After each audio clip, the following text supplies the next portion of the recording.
इतनी भक्ति अपने सदगुरु के लिए हो, एक लगन हो,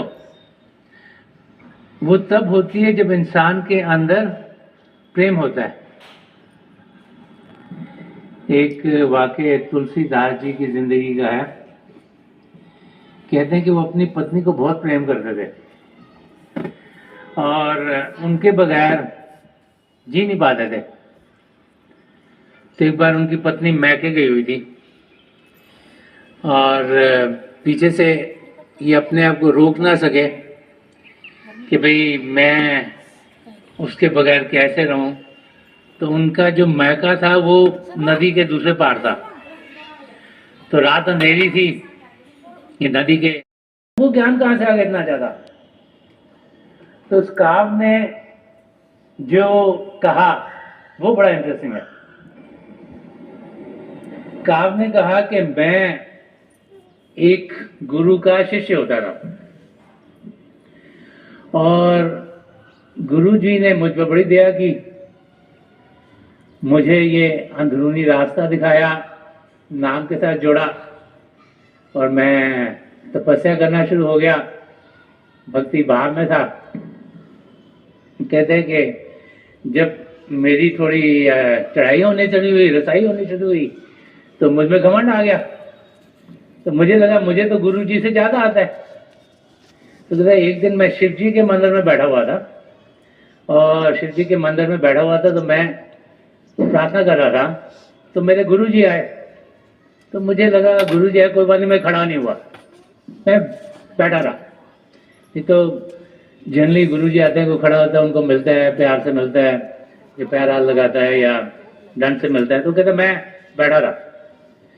तो कहते जब मैं बैठा रहा तो थोड़ी देर में आकाशवाणी हुई। शिव जी बहुत नाराज थे।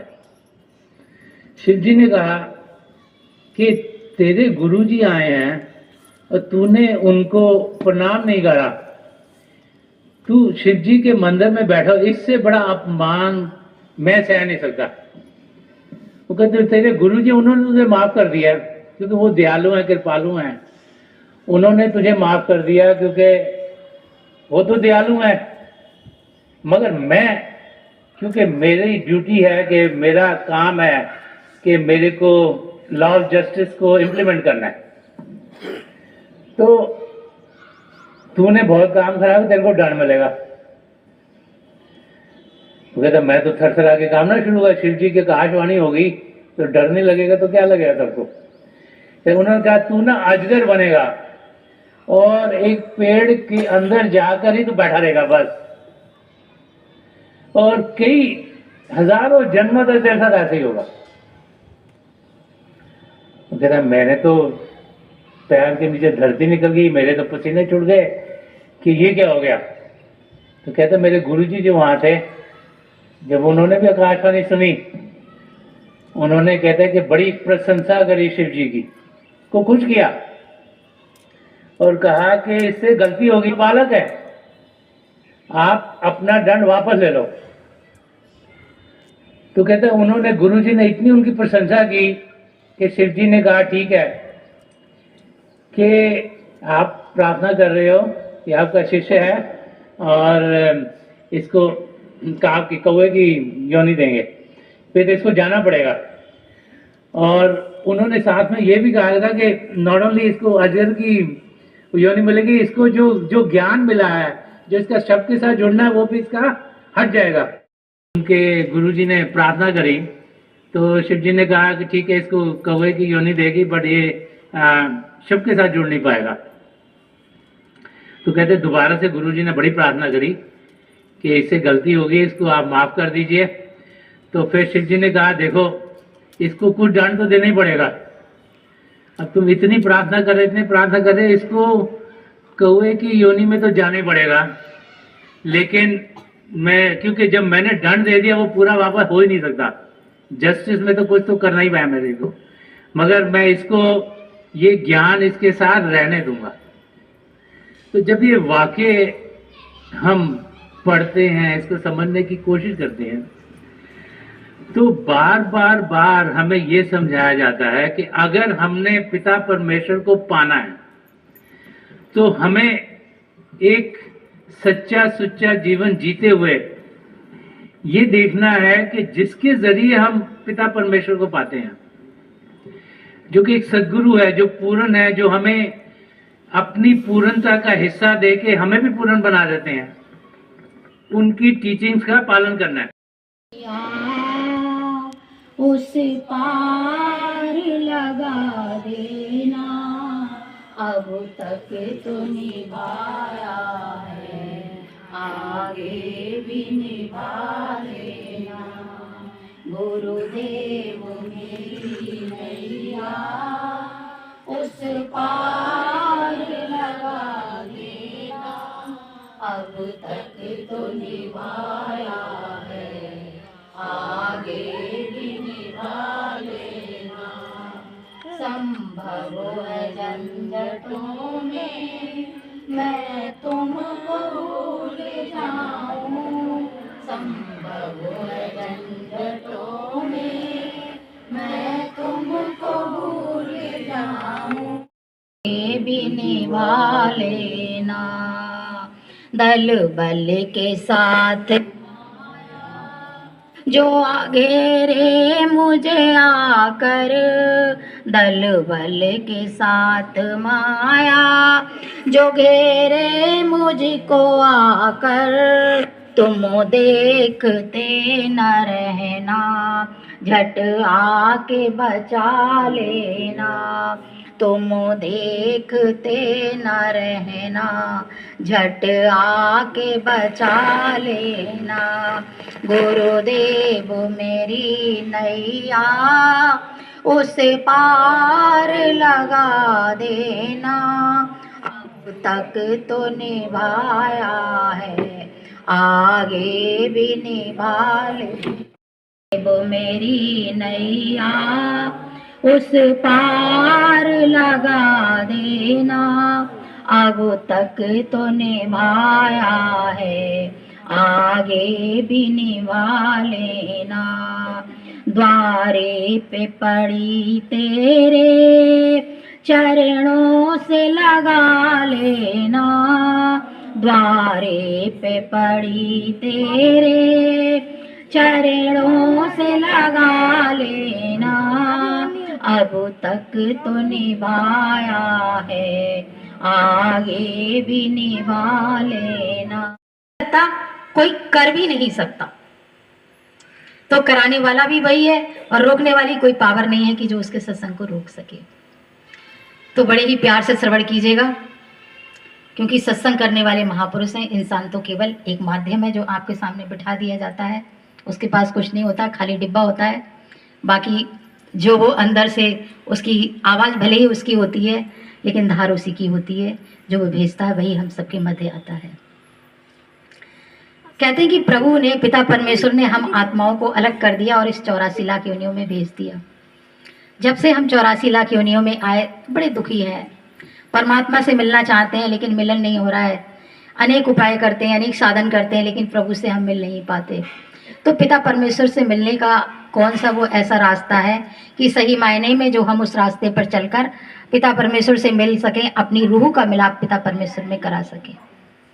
जब भी हम सत्संगों में जाते हैं तो सत्संग क्या है, कहते हैं कि सतगुरु क्या है। सबसे पहले तो ये जाने कि सतगुरु किसको कहते हैं, कि सतगुरु किसको जानिए जो सबसे लय मिलाए जिए। सतगुरु उसको कहते हैं जो हम सबको, किसी जात किसी धर्म के हो, कोई कैसी भी वेशभूषा हो, पढ़े लिखे हो, अनपढ़ हो, आस्तिक हो, नास्तिक हो, कैसे भी बोलबाले हो, हम कैसे भी हो, हम सबको वो मिलाकर, मिला जुलाकर बड़े प्यार के साथ एक साथ बिठाए, उसको कहते हैं आत्मा।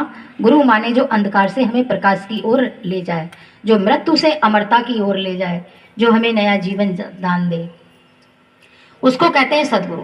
अब है सत्संगति, जहाँ हम बैठते हैं आकर, ये जो सत्संग हो रहा है, तो वो क्या है, कहते हैं सत्संगति कैसी जानिए जिथे एको नाम बखाड़िए।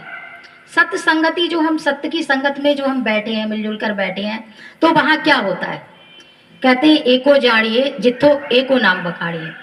कि सत्संग वो है जहां एक ही पिता परमेश्वर की चर्चा हो रही हो, जैसे महाराज जी भी फरमा रहे थे ना, एक ही पिता परमेश्वर की चर्चा हो, उसी की चर्चा हो रही है, उसी के नाम का गुणगान हो रहा है, उसी के नाम के बारे में बताया जा रहा है, उसी के बारे में बताया जा रहा है। सत्संग उसको कहते हैं। सत्संग वो नहीं है कि नाच लो गा लो, ये सत्संग नहीं है। ये हमारे मन को तो सुख दे सकता है, लेकिन हमारी आत्मा को इससे कोई भी सुख नहीं मिलता है। मन को सुख मिल जाता है, शरीर को सुख मिल जाता है, मन नृत्य करने लगता है, लेकिन आत्मा वहीं की वहीं है। जब तक हमें किसी पूर्ण महापुरुष का सत्संग नहीं मिलता, हमारी आत्मा को सुख नहीं मिलता। जब वो किसी पूर्ण महापुरुष के चरण कमलों में पहुंचती है, तब उसे वो सुख, जो आंतरिक सुख है, जो रूह का सुख है, वो उसे मिलना शुरू हो जाता है। तो संत नामदेव जी महाराज जी कहते हैं कि बहुत से जो है महापुरुष जो बाद में बने हैं, उन्होंने शुरू में सगुण भक्ति की उपासक की, जैसे कि यहाँ पर लड्डू गोपाल को बिठाया है। तो ऐसे ही कहते हैं कि भगवान विठल जो कि भगवान कृष्ण जी थे, उनके सगुण भक्ति थे, जो संत नामदेव जी महाराज जी थे, उनकी पूजा किया करते थे। अब देखिए इधर से उधर कैसे पहुंचेंगे वो जाने, इधर से वहां कैसे पहुंचेंगे। तो जो है उन्होंने प्रैक्टिकल करके दिखा दिया है कि संत नामदेव जी महाराज जी की ये जो पवित्र वाणी है, तो कहते हैं संत नामदेव जी महाराज जी गुरु नानक देव जी महाराज जी से 200 साल पहले आए थे, और पंजाब में घुमाना, जहां बाबा जयमल सिंह जी महाराज जी का जन्म हुआ था, वहां पर आए थे। और ये बताया जाता है कि उनके जीवन में भी बहुत कष्ट करने दिया करते थे, वो इतने मस्त हो जाते थे। तो कहते थे कि एक बार मंदिर के पीछे बैठे हुए थे, मंदिर था, तो लोग कहते हैं कि मंदिर के अंदर भगवान है, जैसे यहाँ भगवान जी बैठे हैं ना, तो कि मंदिर सत्य नहीं है, माया आनी जानी है, माया एक भ्रम का पर्दा है, जो सत्य नहीं है वो हमें सत्य दिखाता है, और जो असत्य है उसके बारे में तो पता ही नहीं। असत्य चीजों को सत्य दिखा देता है और सत्य चीजों को नहीं दिखाता।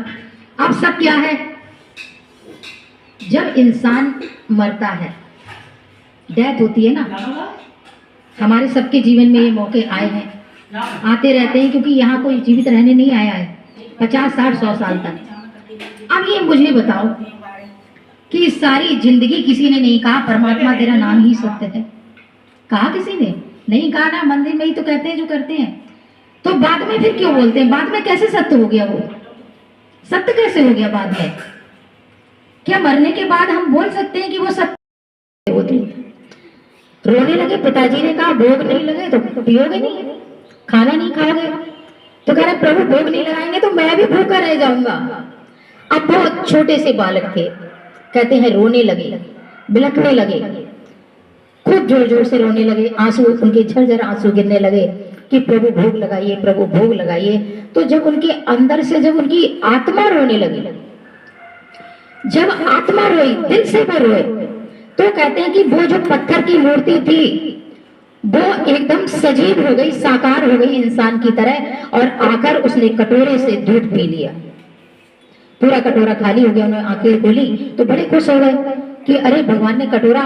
फिर उन्होंने सोचा कि मुझे इतने घंटे हो गए, जो मूर्ति रखी थी उसने तो दूध पिया ही नहीं, जब मैं रोया, जब मैं तड़फा, तब ये दूध पिया। आखिर वो शक्ति कौन सी थी कि जब मैं रोया, तड़फा, मेरे दिल से आवाज निकली, तो कौन सी शक्ति ने आकर दूध पिया? उस शक्ति के उन्हें वैराग्य हो गया, भक्ति बहुत वो करने लगे, ज्यादा करने लगे, लेकिन उनका ध्यान कहाँ लगा रहता था कि वो कौन सी शक्ति थी, वो कौन सी पावर है जिसने आकर दूध पिया।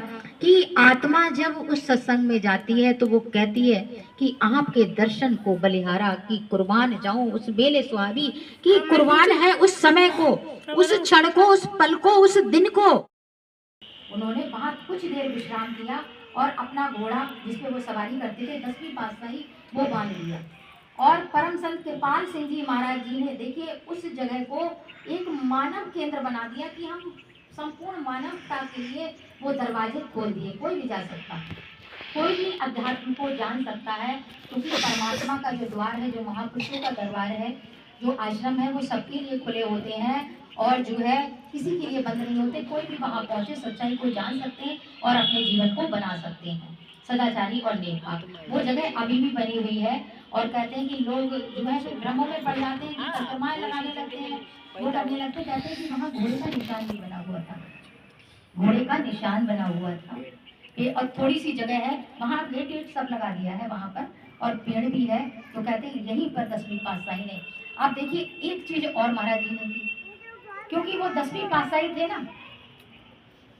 अब ये क्या है, ये भी वो पातशाहियाँ ही है, ये 18वीं पातशाही है महाराज जी, ये भी वही पातशाहियाँ हैं। इसलिए महाराज जी ने वो सरोवर बना दिया, क्योंकि गुरुद्वारे में सरोवर होता है ना, महाराज एक रहस्य वो सरोवर। और कहते हैं महाराज जी ने जब वो सरोवर बनाया तो जो वहां थे, कहते हैं महाराज जी ने 3 बार आवाज लगाई गंगा जी को, 3 बार गंगा माँ को आवाज लगाई और गंगा माँ उसमें प्रवाहित हुई। तो संत क्या है, संत कोई वो नहीं है कि उनका नाम कि वो हमें बता दें, पैसे दे दो, ये माला जप लो, कुछ नहीं है। ये तो सब कर्म है, क्रिया कर्म है जो हम दुनिया में करते हैं। नाम क्या है, कोई ये मोटिव, मस्ती किसको मिल रही है, मन को, आत्मा का कोई कल्याण नहीं हो रहा है। तो मैं भी बहुत गई, ऐसी बात नहीं, क्योंकि सभी जाते हैं, नहीं सबको शुरू में वो कुछ नसीब होते हैं जो बचपन से ही जिन्हें नामनाथ मिल जाता है, लेकिन बहुत कुछ देखने जानने के बाद, अनुभव करने के बाद ये रियलाइज हुआ कि आखिर वो मस्ती क्या है, वो मस्ती क्या है। मीराबाई जी भी बहुत नाची, घुंघरू बांध लिया उसने भगवान कृष्ण के उसमें। जब भगवान कृष्ण ने ही जब कहा कि मेरा मुक्ति मैं नहीं दे सकता, तो उसे एक इतनी तेज धक्का लगा कि प्रभु आप मुझे मुक्ति नहीं दे सकते, सारी जिंदगी तो भक्ति की, तो मुक्ति कहाँ जाए। उसे भी संत रविदास जी महाराज जी के पास जाना पड़ा, नाम लेना पड़ा, तब कमाई करनी पड़ी। तब कहते हैं कि ये नाचना जरूरी नहीं था कि उससे खड़े होकर नाचने लगे, ये नहीं, हमारी रूह मस्त हो, हमारे अंदर से मस्ती आए, तब है। आत्मा जब खुश होती है तब अंदर की रूहानी